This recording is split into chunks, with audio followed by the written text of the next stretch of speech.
kamu, saya kembali lagi setelah sekian lama saya tidak buat video.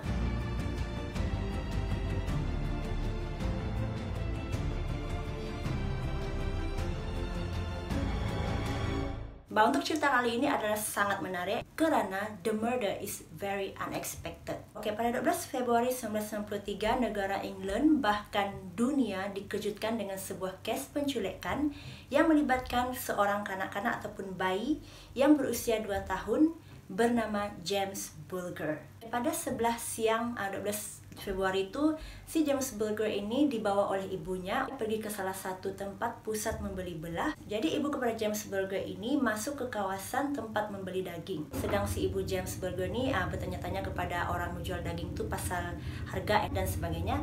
Dia melepaskan tangan anak dia ini sekejap saja. Sehinggalah setelah dia selesai membeli daging, dia baru menyadari bahwa si James Bulger ini sudah tidak ada di tepi dia. Nah, setelah menyadari dia punya anak ini tidak ada di tepi dia, ibu James Bulger ini pun mencari di kawasan sekeliling shopping mall tersebut. Sampai-sampai itu dia ada juga tanya orang-orang sekeliling dia sama ada nampak anak dia yang berumur 2 tahun. Tapi masa itu ibu James Bulger ini langsung tidak mengesyaki bahwa anak dia ini diculik. Dia just ingat anak dia ini macam pergi merayau sendiri sebab anak dia masa itu baru macam pandai berjalan lah macam tu. Akan tetapi setelah mencari di seluruh kawasan shopping mall tidak juga jumpa dia punya anak ni, ibu James Bulger mula berasa risau dan dia pun melaporkan perkara ini kepada pihak security yang bertugas di shopping mall tersebut.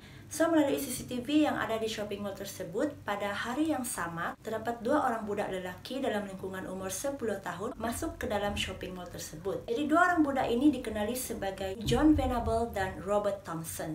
Diorang dua ni adalah seorang students primary school punya yang baru berusia 10 tahun. Mereka berdua ni escape dari kelas diorang dan pergi merayau-rayau di kawasan shopping mall di berdekatan sekolah diorang ni. So, basically, si John Venable dan juga Robert Thompson ni merupakan seorang pelajar yang agak nakal di sekolah diorang, di mana diorang dua ni memang selalu escape, suka bully orang dan juga selalu mencuri di mall tersebut begitu, macam curi-curi mainan, curi makanan begitulah. Nah, jadi sedang si John Venable dan juga Robert Thompson ni merayau-rayau di dalam pusat membeli belah tersebut, dia melihat seorang bayi yang sedang berjalan-jalan seorang diri, yaitu si James Bulger ini. Jadi diorang berdua ni berpakat untuk membawa si James Bulger ini keluar dari shopping mall tersebut. Tidak tahulah kenapa. Nah, jadi diorang dua ni, even diorang ni budak-budak, tapi diorang ni macam pintar tahu, macam kalau saya bagi budak ni gula-gula, dia akan ikut saya. Dia orang tahu benda tu macam tu. So, si John Venable dan juga si Robert Thompson ni mengumpan si James ini menggunakan sebatang candy, lollipop lah,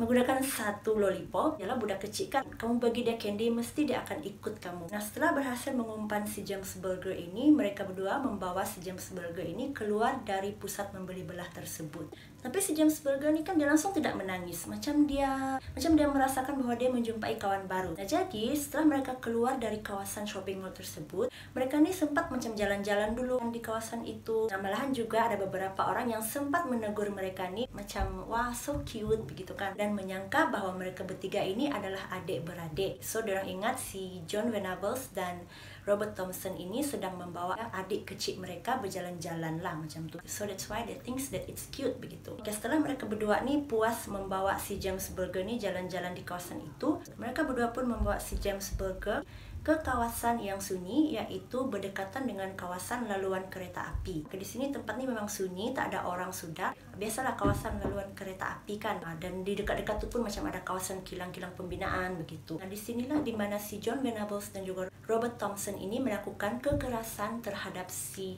James Bulger ini. Kekerasan yang pertama dilakukan adalah John Venable tiba-tiba menolak si James Bulger ini sehingga terjatuh ke atas tanah.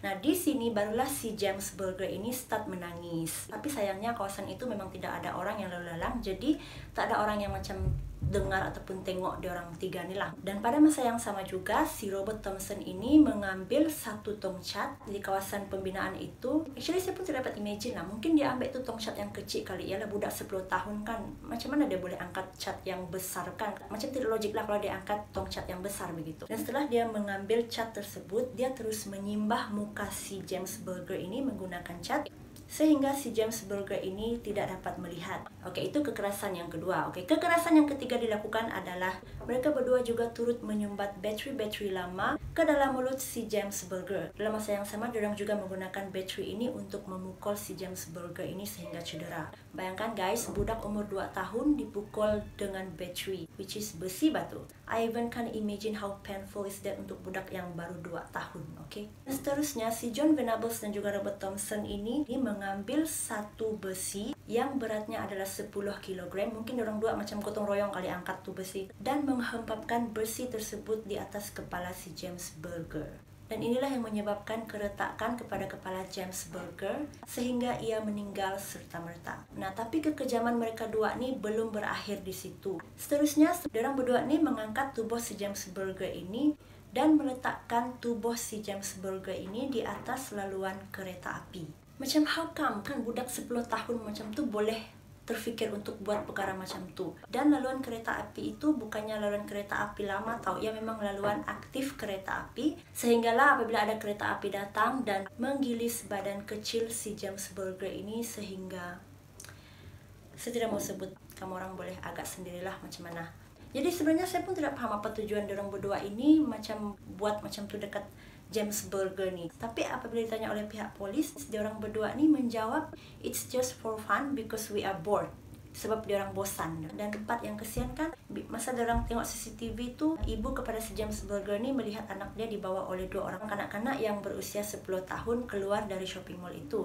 Nah, pada masa itu, ibu si James Berger nih masih berasa lega kerana dia mengira bahwa anak dia ni dibawa keluar oleh budak-budak ni untuk bermain bersama-sama, begitulah. Padahal diorang dua ni bukan mengajak dia bermain tapi membunuh anak dia ni. Dan setelah melakukan pencarian, akhirnya tubuh James Berger ditemui berdekatan dengan laluan kereta api dalam keadaan yang tragis. Dan di kawasan tersebut juga pihak polis menemui bahan-bahan bukti seperti cat, bateri dan juga besi yang digunakan untuk memukul si James Berger ini. Nah, dari CCTV ini juga polis berjaya mengesan pelaku 2 orang ini dan John Venables dan juga Robert Thompson ditangkap sewaktu berada di sekolah mereka. Nah, jadi mengikut rekod kehadiran John Venables dan juga Robert Thompson juga, pada hari di mana James Berger ini hilang, mereka berdua ini dikatakan tidak hadir ke sekolah pada hari itu. Nah, tapi kan diorang berdua ni macam budak yang innocent tau, diorang punya fikiran macam tu. Sebab apabila ditanya oleh pihak polis, mereka berdua ni menjawab semua dengan jujur, macam